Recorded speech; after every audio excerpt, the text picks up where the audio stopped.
عید کی نماز میں 6 تکبیریں ہیں اور 6 تکبیروں میں 3 تکبیریں پہلی رکعت میں اور 3 تکبیریں دوسری رکعت میں. نارمل نماز سے 6 تکبیریں زیادہ ہیں. اور اس میں فقط یہ ہے کہ تھوڑا سا سمجھنا ہے کہ پہلی رکعت میں جو تکبیریں ہیں وہ جیسے ہی ہم نماز شروع کریں گے سب سے پہلے تو نیت کرنی 2 رکعت نماز عید الفطر یا عید الاضحیٰ، وہ ان دونوں میں کوئی فرق نہیں، پڑھنے واسطے اللہ تعالیٰ کے، اور 6 زائد تکبیروں کے، ایکسٹرا تکبیروں کے. اب یہ واجب. اب اس میں پہلی تکبیر میں اللہ اکبر کر کے ہاتھ باندھ لی، فوراً ہاتھ باندھ. اب سبحانک اللہم پوری وہ پڑھنا ہے، اور ثنا پڑھنے کے بعد پھر 3 تکبیریں ہونی زائد. اب وہ 3 تکبیروں میں اللہ اکبر کہتے ہوئے پہلی تکبیر میں ہاتھ چھوڑنے، پھر اللہ اکبر کہتے ہوئے دوسری تکبیر، اس میں بھی یہ 2 زائد تکبیر، یہ 2 زائد. اب تیسری ہے اللہ اکبر کر کے ہاتھ باندھ لینے، یعنی 2 تکبیروں میں ہاتھ چھوڑیں اور تیسری میں باندھ لینے. بلکہ میں ائمہ مساجد سے بھی کہوں گا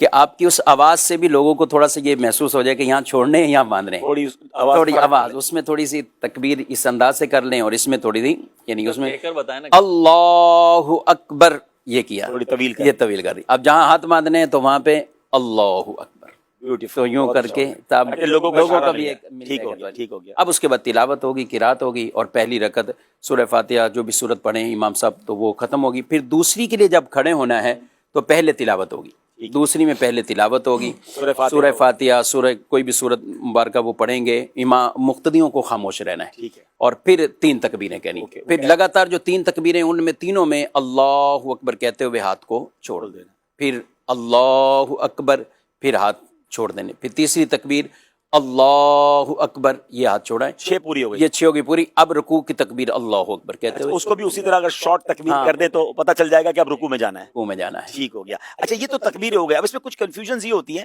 کہ اگر کوئی مثال کے طور پہ لیٹ آیا، اس کی تکبیریں نکل گئیں، پہلی رکعت میں وہ شامل ہو گیا لیکن تکبیریں پہلی 3 نکل گئی ہیں، اب وہ کیا کرے گا؟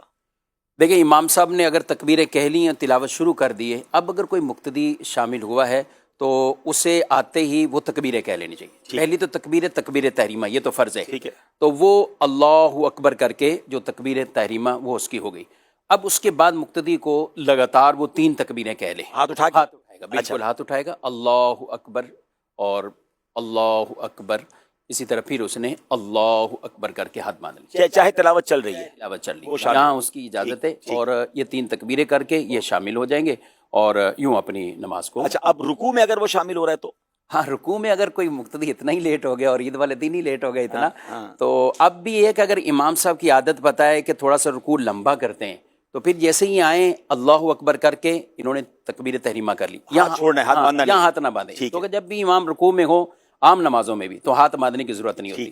تو یہ تکبیر تحریمہ کی، اس کے بعد یہ فوراً 3 تکبیریں جلدی اسی طرح یہ کر لیں، 3 تکبیریں ہاتھ اٹھا کے اور رکوع میں شامل ہو جائیں. یہ اس صورت میں جب ان کو پتہ ہے کہ امام کا رکوع ہو جائے گا لمبا ہوتا ہے، لیکن عموماً اس چیز کا اندازہ نہیں ہوتا، تو اس لیے ہم یہ کہیں گے کہ آپ اللہ اکبر کر کے اور پھر آپ رکوع میں چلے جائیں اور یہ 3 تکبیریں رکوع میں کر لیں. ہاں رکوع میں ہاتھ نہیں اٹھانے، صرف 3 بار اللہ اکبر، 3 بار اللہ اکبر اللہ اکبر اللہ اکبر. تو یہ تھوڑا سوال اور مشکل کرتا ہوں، 1 رکعت پوری چلی گئی، اب وہ دوسری رکعت میں کیسے شامل ہو؟ ہاں 1 رکعت پوری اس کی چلے گئی ہے تو یہ تو آسان ہے، یہ مشکل نہیں ہے. ہاں کیونکہ اس کو اپنی رکعت پڑھنی ہے اور وہ اپنی اس کو اسی طرح ہی پڑھنی ہے. جب وہ کھڑا ہوگا تو اس میں وہ پہلے تکبیریں کہے گا اور اس کے بعد سورہ فاتحہ اور جو بھی سورۃ اخلاص اس کو پڑھنی ہے تو وہ یوں کر کے اپنی نماز تکبیر اس میں بھی کہے گا. اچھا اسی طرح اس کا مطلب کوئی دوسری رکعت کے آخری قاعدہ میں شامل ہوا، دونوں رکعتیں ایک طرح سے چلی گئی ہیں، وہ اپنی اسی طرح پڑھے گا، 2 رکعت اسی طرح پڑھے گا کہ 3 تکبیریں پہلی رکعت میں، 3 تکبیریں دوسری رکعت میں کر کے 6 پوری کرے گا. اس میں تلاوت سے پہلے، پہلی رکعت میں تلاوت سے پہلے اور اس میں تلاوت کے بعد.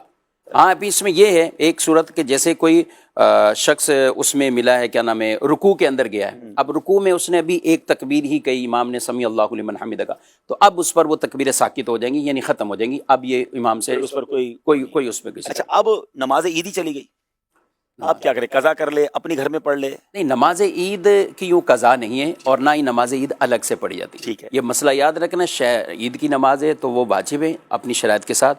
شہر میں کسی جگہ بھی ہو رہی ہو تو اس کو وہاں جانا ضروری ہوگا. ٹھیک ہے، یعنی یہ ہم دیکھتے ہیں ہمارے کراچی شہر میں 6:55 سے لے کر 10 بجے تک نمازیں ہو رہی ہوتی ہیں. تو آپ کسی بھی جگہ پہ، اور جمعے کے بھی یہی حکم ہے، جمعہ بھی کبھی کسی کا اپنے محلے میں رہ گیا تو اس کو کسی اور جگہ یہ جانا لازمی ہے، وہ اس کی جگہ زور نہیں پڑ سکتا. ہاں جب سب جگہ ہی ہوگی کہ کہیں بھی اب امید ہی نہیں ہے تو اب وہ عید والے دن چاشت کی 4 رکعت پڑھ لیں. اچھا جو عید نہ پڑھے نا لوگ بڑا برا بلا کہتے ہیں یار کمال آدمی عید بھی نہیں پڑھی لیکن فجر نہیں پڑھی اس کا کوئی خیال نہیں ہے تو فجر کی نماز تو فرض ہے نا مفتی صاحب. جی وہ بالکل زیادہ لازمی ضروری سے ہے. بات زیادہ ضروری ہے فجر کی. اور اس دن تو مستحبات میں سے محلے کی مسجد میں باقاعدہ اس نماز کو ادا کرنا